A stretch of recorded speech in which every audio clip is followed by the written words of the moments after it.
Terima kasih Anda masih bersama kami di Sapa Indonesia Malam, Saudara. Derajat Trikartono, sosiolog Universitas 11 Maret, Surakarta masih bersama kami. Pak Derajat, pertanyaan yang tadi saya buat menggantung. Anda tadi sempat bilang soal tekanan budaya, karena memang mudik itu begitu membudaya di masyarakat Indonesia.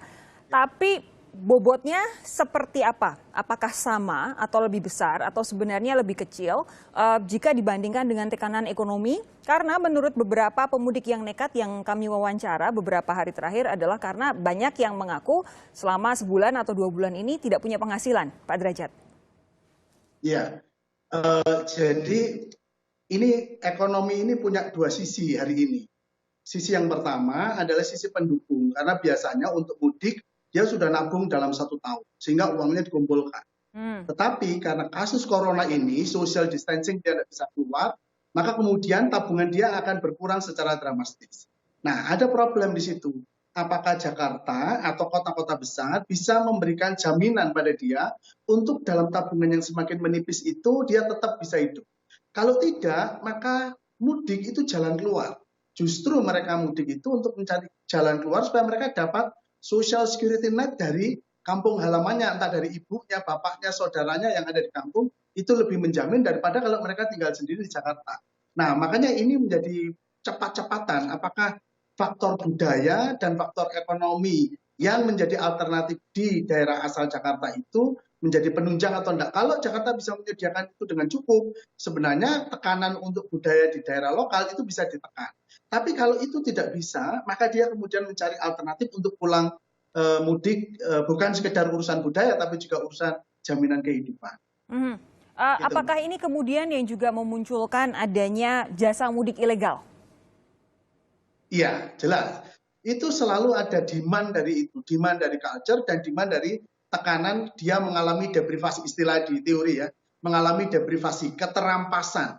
Karena sebenarnya dia masih mampu bekerja, tapi karena di stop dengan social distancing, maka kemampuan dia itu menjadi lumpuh, dia tidak bisa apa-apa. Nah, keterampasan ini menjadi alternatif untuk dia memaksakan diri untuk pulang gitu. Makanya jaminan di kota-kota itu menjadi penting gitu. Itu menjadi penekan yang menurut saya signifikan. Oke, jaminan di kota ini jadi salah satu kunci. Mungkin bukan pertanyaan yang tepat saya sampaikan ke Pak Derajat, karena itu harus dijawab oleh pihak yang berkepentingan begitu, yang berwenang. Tapi begini Pak, kalau menurut Anda dengan kondisi saat ini, apapun penilaian dari Pak Derajat soal bantuan sosial terhadap masyarakat miskin saat ini, apakah pelarangan mudik, penyekatan itu efektif? Menurut saya tidak. Tidak ya? Karena itu hanya government control. Yang diperlukan sekarang adalah social control dan cultural control. Cultural control itu maksud saya misalnya di daerah asal itu harus ada upaya entah tokoh masyarakatnya entah apa dihimpun di sana untuk memberitahukan yang di daerah asal. Apa yang kamu lakukan? Sudah tidak usah pulang, ini gini. Apa kamu perlukan bantuan begini-begini tak kirimnya? Itu juga diperlukan. Kalau hanya government social control itu punya kelemahan untuk mengalami disobedient, ketidakpatuhan ketika government control itu kalah penting dengan cultural control maupun juga social controlnya itu. Jadi harus dilakukan dengan seimbang ketika fungsi dari pemerintahan politik, budaya dan juga sosialnya itu. Kalau satu aja dia akan dilanggar dengan segala macam cara, karena Indonesia itu banyak jalan tikusnya, sangat banyak. Begini. Saat ini bantuan sosial dari pemerintah baik itu pusat maupun daerah sudah mulai dibagikan kepada masyarakat. Memang tidak bisa serempak karena yang dibantu juga begitu banyak. Apakah menurut Anda percepatan pengiriman bantuan, distribusi bantuan ini juga jadi salah satu kunci untuk memastikan bahwa warga yang tadinya berdomisili di Jakarta itu tidak kemudian nekat untuk pulang kampung? Betul, saya sangat setuju dengan itu. Jadi bagaimana memberi jaminan untuk kehidupan mereka pada masa di mana mereka mengalami keterampasan kemampuan ekonomi produktifnya itu menjadi tidak produktif, itu harus dijamin dulu. Kalau itu sudah dijamin, mereka baru berpikir tentang risiko budaya, ditambah nanti di kontrol budaya itu dikemukakan tentang bagaimana orang tua dan para kiai atau siapa dari daerah asal yang meyakinkan mereka itu bisa menjadi sinergi yang bagus. Kalau salah satu saja itu menjadi tidak punya kekuatan. Apalagi dengan desentralisasi, diputus sini, buka sana, diputus sini, buka sana, pasti itu bisa dibobol oleh masyarakat itu. Ya tentu jumlahnya tidak sebesar kalau itu tidak ada pembatasan-pembatasan.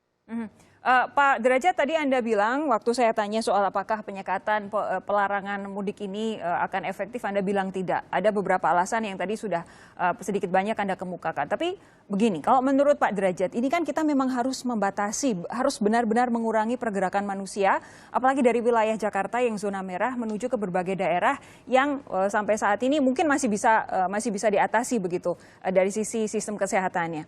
Bagaimana menurut Anda? Adakah para sosiolog ini kemudian saling berbincang begitu, saling ngobrol begitu?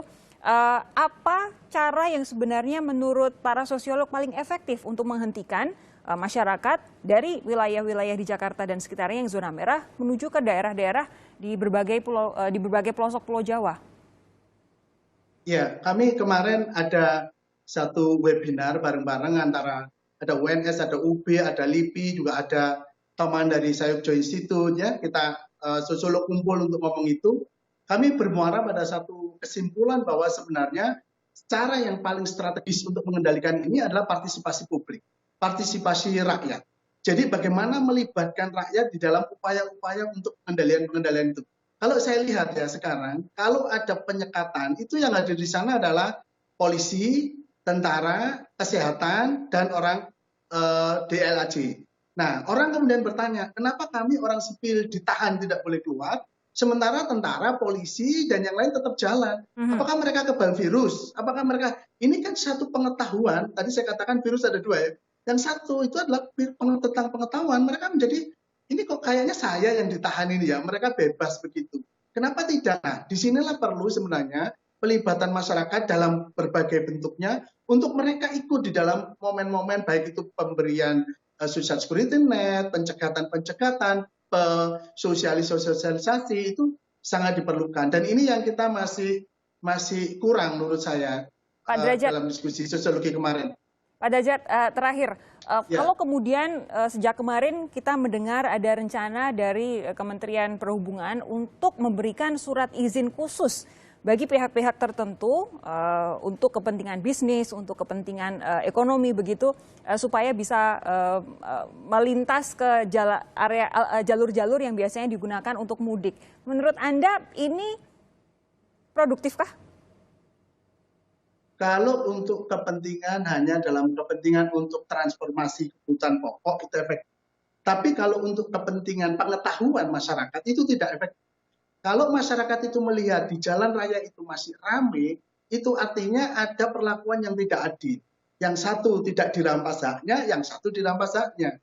Karena apa? Karena menurut asumsi kesehatan, semua orang, apapun pekerjaannya, itu bisa kena virus corona. Nah, inilah yang keadilan dari segi pengetahuan, inilah yang sebenarnya dibutuhkan agar memang di dalam praktek sehari-hari itu tampak bahwa saya memang tidak dipenjarakan di rumah saya sendiri, tapi saya memang diberi tanggung jawab untuk mengontrol diri sendiri, sekali juga orang-orang yang lain seperti itu. Oke, lalu untuk saran Anda untuk pengecualian yang saat ini sedang digodok oleh Kementerian Perhubungan, apa Pak Derajat? Kalau itu tulis saja di depan, besar ya, ini mengangkut kebutuhan ini, tayangkan ini mengangkut kebutuhan ini, gitu. Kalau misalkan Jadi, untuk orang-orang yang itu punya alasan bepergian dengan alasan bisnis begitu? Wah ya itu, makanya ini sebenarnya ada batas waktu kan. Jadi ada batas waktu 2 minggu, katakan kayak kalau kita lebaran, itu hanya boleh kebutuhan pokok saja yang kemudian melakukan perjalanan besar begitu. Yang lain oke, berhenti di rumah sampai batas waktu yang ditentukan oleh pemerintah kapan. Sebenarnya masyarakat itu ikut gitu ya, pemerintah mau menentukan berapa lama, kapan, kemudian dimulai dengan kapan, itu oke.